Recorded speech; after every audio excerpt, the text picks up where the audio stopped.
മക്കളോടൊക്കെ ചേർന്ന് ഒരുമിച്ച് ഇവിടെ ആയിരിക്കാൻ ദൈവം ഒരുക്കി തന്ന നല്ല അവസരത്തിനായി നന്ദിയോടെ ദൈവത്തെ സ്തുതിക്കുന്നു. ഇന്നത്തെ എൻ്റെ പ്രസംഗ വിഷയം റീസ്റ്റോറേഷൻ എന്ന സബ്ജക്റ്റാണ്. റീസ്റ്റോറേഷൻ എന്ന് പറഞ്ഞാൽ അതായത് പൂർവ്വസ്ഥിതിയിലേക്ക് ഒരു മടങ്ങി വരവ്. ആ വാക്കും കൊണ്ട് അർത്ഥമാക്കുന്നത് അതായത് ദൈവം ഒരു മനുഷ്യനെ സൃഷ്ടിച്ചാക്കിയ ഒരു അവസ്ഥ.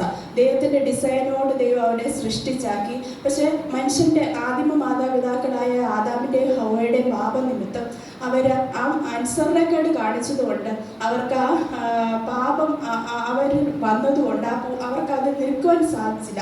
അങ്ങനെ നമുക്കറിയാവുന്ന പോലെ കർത്താവായ യേശു ക്രിസ്തു ലോകത്തിലോട്ട് വന്നു. ദൈവത്തിൻ്റെ ആ രക്തത്തിൽ കൂടെ നമുക്ക് വീണ്ടെടുപ്പ് ലഭിച്ചു. അങ്ങനെ നമ്മൾ ദൈവമക്കളായി തീർന്നു. ആ ഭാഗ്യം ദൈവം നമുക്ക് നൽകി. അപ്പം ഇന്നത്തെ എൻ്റെ സബ്ജക്റ്റ് എന്ന് പറഞ്ഞാൽ ദൈവം ഞാൻ മുന്തിരിവള്ളിയും നിങ്ങൾ കൊമ്പുകളുമാവുന്നു ദൈവത്തിൻ്റെ വചനം പറയുന്നു. അപ്പം ദൈവം കാട്ടൊലിവായിരുന്ന നമ്മളെ നല്ല ഒലിവിനോട് ദൈവം ഒട്ടിച്ചു ചേർത്തു. ഈ കാണുന്ന ഇതാണ് ദൈവം നമ്മളെപ്പറ്റി ആഗ്രഹിക്കുന്ന അവസ്ഥ. ഒരു ഒറിജിനൽ സ്റ്റേറ്റ് എങ്ങനെ ഒരു പ്ലാന്റിനെ ദൈവം ആയിത്തീരാൻ ആഗ്രഹിക്കുന്നു. പൂവും കായും ഒക്കെ ആയിട്ട് ഒരു അവസ്ഥ, അതായത് ഫലവത്തായിട്ടുള്ളൊരവസ്ഥ. ഞാൻ ആറ്റിരിക്കുന്നു നട്ടിരിക്കുന്നു, തക്ക കാലത്ത് ഫലം കായ്ക്കുന്നു, ഇല വാടാത്തൊരവസ്ഥ ദൈവം നമ്മളെപ്പറ്റി ആഗ്രഹിക്കുന്നു. പക്ഷെ പോകെ പല ഭാഗങ്ങളും ഒത്തിരി ഇടിവുകൾ നമ്മുടെ ജീവിതത്തിൽ സംഭവിച്ചിട്ട് നമ്മൾ ഈ കാണുന്ന ഇലയെല്ലാം നഷ്ടപ്പെട്ട് ഉണങ്ങി കരിഞ്ഞ ഒരു അനുഭവത്തിൽ ദൈവം ആഗ്രഹിക്കുന്ന ഫലം നമ്മുടെ കൂടെ കൊടുക്കാൻ കഴിയാത്തൊരവസ്ഥയിലോട്ട് നമ്മൾ പോകും. അതിന് ചില കാരണമുണ്ട്. എങ്ങനെയാണ് നമ്മൾ ഈ ഉണക്കം വരുന്നത്, എങ്ങനെ നമുക്ക് ഫലം പുറപ്പെടുവിക്കാൻ കഴിയാത്ത അവസ്ഥ എന്തുകൊണ്ടാണ് വരുന്നത്? അതിന് 2 റീസൺസ് ഉണ്ട്. അത് പെട്ടെന്ന് പറയുന്നു. ഒന്നാമതായിട്ട് പാപമാണ്. നമ്മൾ ദൈവവചനം നോക്കിയാൽ ദാവീദാണെങ്കിൽ ദൈവത്തിൻ്റെ ഹൃദയപ്രകാരമുള്ള മനുഷ്യൻ എന്നുള്ള പേര് കിട്ടിയ ഒരു വ്യക്തിയാണ്. പക്ഷേ അവൻ്റെ ജീവിതത്തിൽ പാപം നേരിട്ട് ദൈവത്തിൽ നിന്ന് അകന്നു മാറിയപ്പോഴത്തേനും അവന് ദൈവമായിട്ടുള്ള കൂട്ടായ്മയോ സംസർഗത്തിലോ നിൽക്കാൻ കഴിഞ്ഞില്ല. വീണ്ടും അവനാണെങ്കിൽ ആ ബ്രോക്കൺനെസ്സോടെ ദൈവമേ എന്നെ സഹായിക്കണമെന്നുള്ള ആ പ്രാർത്ഥനയോടെ അവൻ കടന്നു വന്നപ്പോൾ ദൈവം അവനെ ആ രക്ഷയുടെ സന്തോഷം തിരികെ കൊടുത്തു. അപ്പോൾ ആ ഫെലോഷിപ്പിലേക്ക് കൂട്ടായ്മയിലേക്ക് വന്നപ്പോൾ ആ രക്ഷയുടെ സന്തോഷത്തിലേക്ക് അവൻ വരാൻ ഇടയായി തീർന്നു. അപ്പോൾ ഒന്നാമത്തെ കാരണം ഫലമില്ലാത്തതിൻ്റെ കാരണം പാപമാണ്. രണ്ടാമത്തേന്ന് പറഞ്ഞാൽ കൂട്ടായ്മ. 2 തരത്തിൽ പ്രാർത്ഥനയിൽ കൂടി ദൈവത്തോട് നമ്മൾ അങ്ങോട്ട് സംസാരിക്കുന്നു, ദൈവത്തിൻ്റെ വചനത്തിൽ കൂടെ നമ്മളോട് ഇങ്ങോട്ട് സംസാരിക്കുന്നു. ആ 2 കമ്മ്യൂണിക്കേഷൻ നഷ്ടമായി കഴിഞ്ഞാൽ, ആ കൂട്ടായ്മകൾ നഷ്ടമായി കഴിഞ്ഞാൽ ഈ കാണുന്ന ചെടിയെ പോലെ നമ്മൾ എന്തായിത്തീരും? ശോഷിച്ച് ഉണങ്ങി വരേണ്ട യാതൊരു ഫലവും നമ്മളില്ലാത്ത അനുഭവത്തിൽ ആയിത്തീരുവാനിടയായിത്തീരും. അപ്പം എങ്ങനെ നമുക്ക് ഈ ഒറിജിനൽ സ്റ്റേറ്റിലായിട്ട് ഒരു റീസ്റ്റോറേഷൻ, ആ ഒരു റീസ്റ്റോറേഷൻ നമുക്ക് എങ്ങനെ സാധ്യമാക്കും എന്നുള്ള കാര്യങ്ങൾ ഞാൻ പറയുന്നു. ആദ്യം ദേവദാസൻ നമ്മളോട് രാവിലെ സംസാരിച്ച പോലെ പ്രാർത്ഥന. ഒന്നാമത്തെ മെയിൻ പോയിന്റാണ് പ്രാർത്ഥന. ഞാൻ പറഞ്ഞ പോലെ ദാവീദ് ആ ഹൃദയ തകർച്ചയോടെ ദൈവമേ എന്നെ സഹായിക്കണം, എനിക്ക് നീ പുറപ്പെടുന്ന ഫലം പുറപ്പെടുവിക്കാൻ കഴിയുന്നില്ല, എനിക്ക് ആ രക്ഷയുടെ സന്തോഷം ഒന്ന് തിരികെ തരണമെന്ന് ദാവീദ് പ്രാർത്ഥിച്ച പോലെ പ്രാർത്ഥനയോട് അടുത്ത് ചെല്ലുകയാണെങ്കിൽ ദൈവം നമ്മളെ വിടുവിക്കാൻ ശക്തനാണ്. രണ്ടാമത്തെ ഒരു പ്രാർത്ഥന ചുങ്കക്കാരൻ്റെ പ്രാർത്ഥന. മാറത്തടിച്ചുകൊണ്ട് ദൈവമേ എനിക്കൊന്നും പറയാൻ യോഗ്യതയില്ല. അപ്പം ആ ഒരു അവസ്ഥയിൽ അവൻ വന്നപ്പോഴത്തേന് അവൻ നീതീകരിക്കപ്പെട്ടവനായിട്ട് വീട്ടിലേക്ക് പോകാനിടയായിത്തീർന്നു. ക്രൂശിൻ്റെ കള്ളൻ്റെ പ്രാർത്ഥന. അവന് യാതൊരു യോഗ്യത ഒന്നും പറയാനില്ല. അവസാന നിമിഷം ആ രക്ഷകനിലേക്ക്, ആ ക്രൂശിലേക്ക് വിശ്വാസത്തോട് അടുത്ത് ചെന്നപ്പോൾ ആ കള്ളനെ വിടുവിക്കാൻ ദൈവം ശക്തനായിരുന്നു. അപ്പം ഈ പ്രാർത്ഥനയെ കൂടെ നമ്മൾ സംശയിക്കാതെ വിശ്വാസത്തോടെ നമുക്ക് എങ്ങനെ കടന്നു പോകാൻ സാധിക്കും? 3 പോയിന്റ്സ് പറയുന്നു. പ്രാർത്ഥനയോടെ വിശ്വാസത്തോടെ സംശയിക്കാതെ എങ്ങനെ നിൽക്കുവാൻ കഴിയുമെന്ന് ചോദിച്ചാൽ ദൈവം നമുക്ക് യേശുക്രിസ്തു തന്നെ ദേഹം എന്ന തിരശ്ശീല നമുക്ക് വേണ്ടി ചിന്തി ജീവനുള്ള പുതുവഴി നമുക്ക് തുറന്നു വന്ന് നമ്മൾ വിശ്വാസത്തോടെ ഏറ്റെടുക്കണം. ഓൾറെഡി ദൈവം ജീവനുള്ള പുതുവഴി നമുക്ക് വേണ്ടി തുറന്നു തന്നിരിക്കുകയാണ്. നമ്മൾ ആ രക്തം എന്നെ വിടുവിക്കാൻ ശക്തമാണെന്ന് നമ്മൾ വിശ്വാസത്തോടെ ഏറ്റെടുക്കുകയാണെങ്കിൽ ആ മഹാപുരോഹിതനെ നമ്മളെ വിടുവിക്കാൻ ശക്തിയുള്ള മഹാപുരോഹിതനാണെന്ന് നമ്മൾ വിശ്വാസത്തോടെ ആശ്രയിച്ച് ദൈവത്തിലേക്ക് കടന്നു ചെല്ലുകയാണെങ്കിൽ ഏത് നിമിഷവും കൃപാസനത്തിലേക്ക് വരുവാനുള്ള അവകാശം ദൈവം നമുക്ക് തന്നിട്ടുണ്ട്. അപ്പോൾ ഒന്നാമതായിട്ട് പ്രാർത്ഥനയിൽ കൂടെ നമ്മളെപ്പോഴും ആ കമ്മ്യൂണിക്കേഷൻ നിർത്തിയാൽ ഈ അവസ്ഥയിൽ പോകത്തിൽ ഒരിക്കലും ഈ അനുഭവത്തിലേക്ക് ദൈവം ആഗ്രഹിക്കുന്ന ഫലത്തിലേക്ക് നമ്മൾ എത്തിച്ചേരും. രണ്ടാമത് ദൈവവചന ധ്യാനം.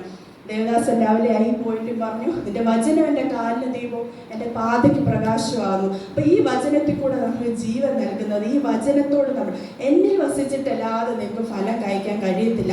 ആ ഫലം നമ്മളിൽ നിന്ന് വരുവാൻ ക്രിസ്തുവിൽ കൂടെയുള്ള ന്യൂട്രീഷൻസ്, ക്രിസ്തുവിൽ കൂടെ വെളിപ്പെടുന്ന ആ ജീവൻ നമ്മൾ വരണമെങ്കിൽ ആ വചനത്തിൽ വസിക്കണം, വചനം പറഞ്ഞുകൊണ്ടിരിക്കണം. ഏത് നിമിഷവും നമ്മുടെ വായിൽ നിന്നും ചിന്തയിലും പ്രവൃത്തിയിലും എല്ലാം ഈ വചനം നമ്മളെ ഭരിച്ചുകൊണ്ടിരുന്നാൽ ഒരിക്കലും ഉണക്കം തട്ടി പോകത്തില്ല, ഫലവത്തായ അനുഭവത്തിലോട്ട് വരാൻ ഇടയായിത്തീരും. അതുപോലെ വചനത്തിൽ വസിക്കണം. എൻ്റെ സദൃശവാക്യം 4:5 പറഞ്ഞു, എൻ്റെ വചനങ്ങളെ വിട്ടുമാറരുത്, അതിനെ ഉപേക്ഷിക്കരുത്, അത് നിന്നെ കാക്കും, അതിൽ പ്രിയം വയ്ക്കുക, അത് നിന്നെ സൂക്ഷിക്കും. അപ്പം ഈ പറഞ്ഞ 2 പോയിന്റ്സും, ഒന്ന് പ്രാർത്ഥന, 2 ദൈവവചനം, മൂന്നാമതായിട്ട് പരിശുദ്ധാത്മാവിൻ്റെ സഹായത്തോടെ നമുക്കൊരു റീസ്റ്റോറേഷൻ ഉണ്ടാവും. നമുക്ക് എങ്ങനെയാണ് ഒരു മടങ്ങി വരവ് വരുന്നതെന്ന് വെച്ചാൽ പരിശുദ്ധാത്മാവാൻ ദൈവം നമ്മളെ സഹായിക്കും. ഉണങ്ങിയ അസ്ഥികളെ കണ്ട് നമ്മളെ യെഹെസ്കേലിൻ്റെ പുസ്തകത്തിൽ കാണുന്ന ഉണങ്ങിയ അസ്ഥികൾ ജീവിക്കുമോ എന്നൊരു സംശയത്തിൻ്റെ ചോദ്യം അവിടെ വന്നപ്പോൾ ദൈവത്തിൻ്റെ ശ്വാസം അതിൽ വന്നിട്ട് അത് ജീവനുള്ള ദേഹിയായി എഴുന്നേറ്റൊരു സൈന്യമായി നിന്നതുപോലെ പരിശുദ്ധാത്മാവ് നമ്മൾ ബുദ്ധിക്കും പ്രമാണത്തിനും അപ്പുറമായിട്ട് ഈ പരിശുദ്ധാത്മാവിൻ്റെ പ്രവൃത്തി വരുമ്പോഴത്തേന് നമ്മുടെ ജീവൻ വന്നിട്ട് വീണ്ടും ഒരു റീസ്റ്റോറേഷൻ ദൈവം ഇടയാക്കി തീർക്കും. അപ്പോൾ അത് നമ്മുടെ ബുദ്ധിയും കൊണ്ടൊന്നും സാധിക്കത്തില്ല, ദൈവത്തിൽ കൂടെ മാത്രമേ കഴിയത്തുള്ളൂ. അപ്പം നമുക്ക് ഈ പരിശുദ്ധാത്മാവിൻ്റെ സഹായത്തോടെ നമ്മൾ കൃപാവരങ്ങൾ നമ്മൾ ഓപ്പറേറ്റ് ചെയ്യാൻ തുടങ്ങും. ആത്മാവിൻ്റെ ഫലങ്ങൾ നമ്മളിൽ നിന്ന് പുറപ്പെടും.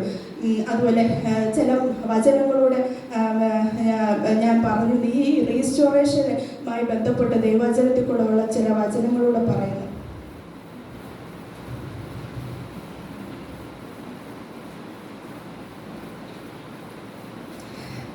ഒന്നാമതായിട്ട് ദൈവം റീസ്റ്റോർ ചെയ്യും. ദൈവം എങ്ങനെ റീസ്റ്റോർ ചെയ്യുമ്പോൾ നഷ്ടപ്പെട്ടു പോയ വർഷങ്ങളെ, മുള്ളും വിട്ടിലും പച്ചക്കിളിയും ഒക്കെ തിന്നു കളഞ്ഞ വർഷങ്ങളെ ഞാൻ നിനക്ക് മടക്കി തരുമെന്ന് ദൈവവചനം പറയുന്നു. അതുപോലെ ഞാൻ നിന്റെ മേൽ ശ്വാസം അയച്ച് നീ ജീവനുള്ള ദേഹിയായി നിൽക്കപ്പെടും.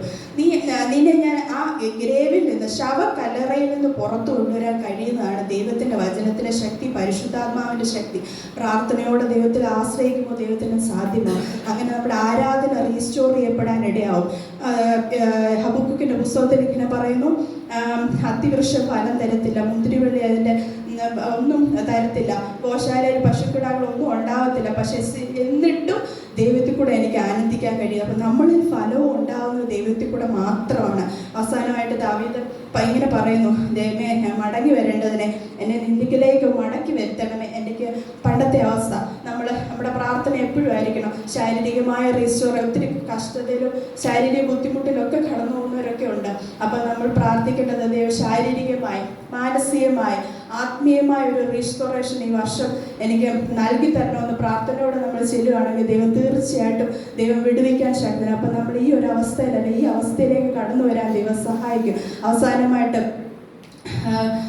ഈ അവസ്ഥയിൽ നമ്മൾ നിൽക്കപ്പെടും, ഈ ഫലമുള്ള അനുഭവത്തിൽ നമ്മൾ നിൽക്കപ്പെടുമ്പോൾ തന്നെ, നമ്മൾ വളരുമ്പോൾ തന്നെ ഏറ്റവും ഇമ്പോർട്ടൻ്റ് ആയിട്ടുള്ള കാര്യം, വലിയപ്പോൾ അത് പല പ്രാവശ്യം സ്ട്രെസ് ഔട്ട് ചെയ്ത കാര്യം എന്ന് പറഞ്ഞാൽ നമ്മൾ സുവിശേഷീകരണം ചെയ്യാൻ, നമ്മൾ ഒരുങ്ങുന്നതിനോടൊപ്പം തന്നെ അനേകരെ ദൈവരാജ്യത്തിന് വേണ്ടി ഒരുക്കുവാൻ ഇടയാവുന്നവരായി തീരണം. ഞാൻ ഇവിടെ കുഞ്ഞുങ്ങളൊക്കെ സന്തോഷത്തോടെ ഇവിടെ ഓരോ ആക്ടിവിറ്റീസ് ചെയ്യുമ്പോൾ ഞങ്ങളിവിടെ ഒത്തിരി ചെയ്തിട്ടുണ്ട്. ഞങ്ങളിവിടെ ഒത്തിരി, നമ്മളെല്ലാം മാതാപിതാക്കൾക്കൊക്കെ സന്തോഷമാണ് നമ്മുടെ കുഞ്ഞുങ്ങളൊക്കെ ഇങ്ങനെ ചെയ്യുന്നു, വളരുന്നതൊക്കെ കാണുമ്പോൾ. പക്ഷെ പുറത്ത് അനേകരും ദൈവത്തെ ഒരു പ്രാവശ്യം കൂടെ അറിയാൻ ഇടയാവാതെ നശിക്കുന്ന ഒരു തലമുറ പുറത്തുണ്ടെന്നുള്ള സത്യം നമുക്ക് എല്ലാവർക്കും അറിയാം.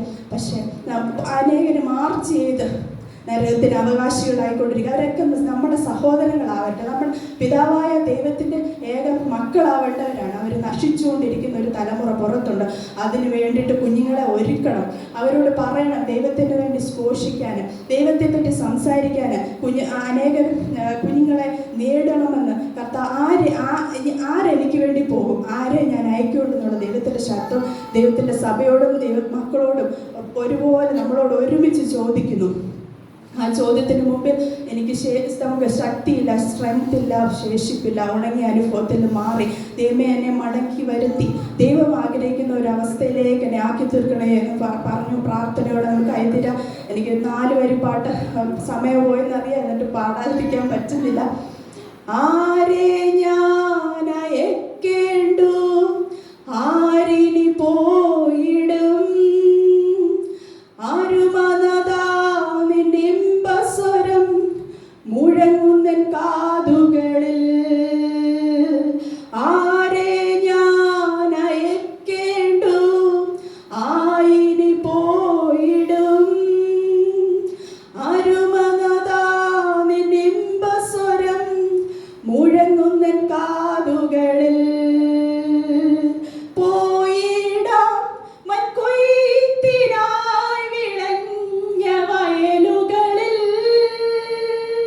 നേടി